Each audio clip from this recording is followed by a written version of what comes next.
পর্যটক বান্ধব পরিবেশ সৃষ্টির লক্ষ্যে সিলেটের কোনো পাথর কোয়ারি আর লিজ দেওয়া হবে না বলে জানিয়েছেন পরিবেশ, বন ও জলবায়ু পরিবর্তন বিষয়ক উপদেষ্টা সৈয়দা রিজওয়ানা হাসান। দুপুরে সিলেটের জাফলং পর্যটন এলাকা পরিদর্শনে শেষে এ কথা জানান তিনি।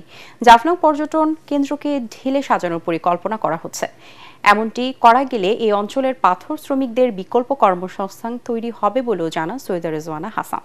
বিদ্যুৎ, জ্বালানি ও খনিজ সম্পদ মন্ত্রণালয়ের উপদেষ্টা মোহাম্মদ ফাউজুল কবির খান এই সময় উপস্থিত ছিলেন। পরে অবৈধ পাথর ক্রাশারের বিদ্যুৎ সংযোগ বিচ্ছিন্ন করার কথা বললে উপদেষ্টাদের গাড়িবহর আটকে বিক্ষোভ করেন পাথর শ্রমিকরা। সিলেটে নান্দনিক আবেদন আছে, নৈসর্গিক আবেদন আছে, এইরকম জায়গাগুলোকে আমরা আর পাথর তোলার জন্য ইজারা দেব। আমরা কথা বলেছি ট্যুরিজম মিনিস্ট্রির সাথে যে এইটাতে ইকো ফ্রেন্ডলি ট্যুরিজম তারা কিভাবে করতে পারে, যাতে করে পাথর যারা উত্তোলন করে তাদের একটা বিকল্প কর্মসংস্থান হয়। ফলে আমরা আজকে দেখে গেলাম, হয়তো আমরা আবার আসবো যে এটাকে নিয়ে একটা মহাপরিকল্পনা করে হয়তো চূড়ান্ত করে আমাদের সবাই আমরা এগিয়ে যেতে পারি।